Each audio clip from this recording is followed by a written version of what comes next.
Hey guys, in this video I'm going to show you how I set up my Epson Ecotank printer for sublimation, and I'm also going to show you how I sublimated a t-shirt and the software I use for the printing process as well. If you're new to the channel, I hope you click the subscribe button before you leave. Now let's get started. This is the printer I will be setting up in the video. It's the Epson Ecotank 3760, and it was purchased at Costco. And Costco had another model they were selling as well, and I think the main difference between that one and this one was that it was a backloader and this one is a front loader, and also the price. And Epson has a whole family of Ecotank printers, so you can research which one is right for you and you can follow this tutorial with some minor changes.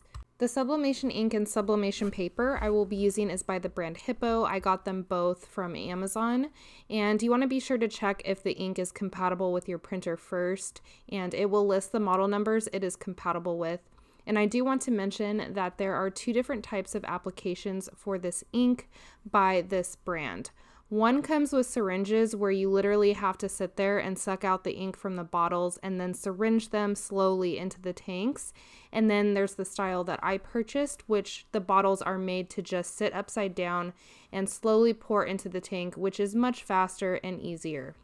To get started, you will need to use a new printer that has never had any regular ink in it.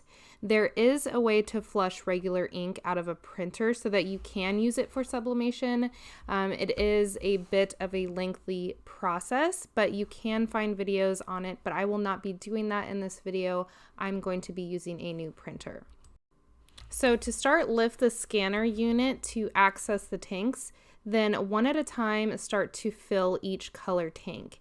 You don't want to shake or squeeze the bottle while it's draining into the tank, and you're going to hear bubble sounds while it's draining, and then when the sound stops, go ahead and remove the bottle and then start filling the next tank. There will be some ink left in the bottles for the color cyan, yellow, and magenta. Just set them aside because they will be used again after you charge the tanks.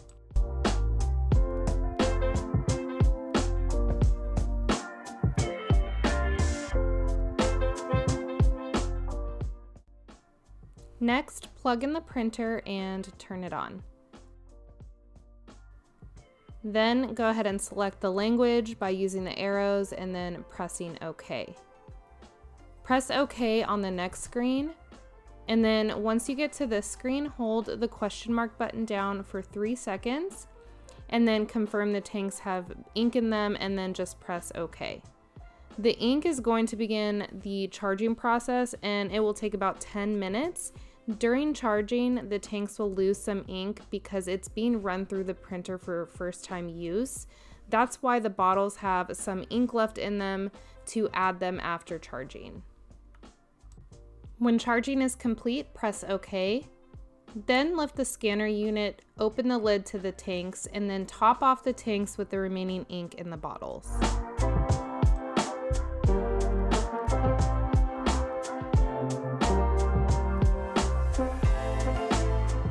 Next, close the tank lid and scanner unit, press OK, and then using the arrow keys, select each color tank that was filled by pressing OK and then selecting Reset. Click OK to confirm the reset. Next, go to Epson.com and type your printer model in the search bar, then click on Support and install your drivers.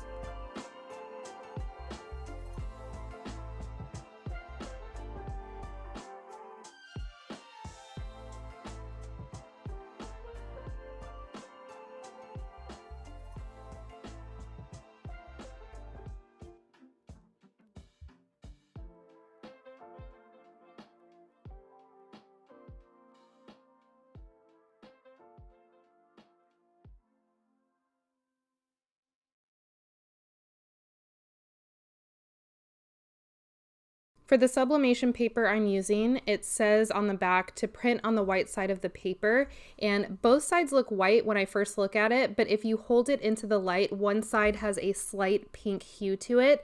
So I load it into my printer paper tray pink side up because the printer is going to flip it over and print on the other side. So you'll want to load it the same way if you're using a front loading printer. Next, I'm going to use Canva to size my design for printing. Canva has a free version and a pro version. I have the pro version, but you can use the free version for this as well. In the upper right-hand corner, select Custom Size and change the size to 8.5 by 11. Then you're going to go to the toolbar on the left and then click the Upload button and select the file you want to print.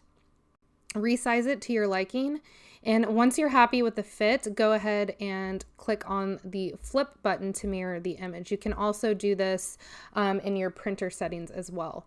This is important because when you go to heat press the design, you will be flipping the paper over. Then go ahead and just click the download button, and Canva automatically defaults to PNG, which is what you want. So once the download is complete, just go ahead and click on it and then click print. In the print settings, I go ahead and change the orientation to portrait since that is how I want it to be printed out. And then in the print settings, I change the paper to premium presentation paper in matte. And then I change the output quality from standard to high and then click print.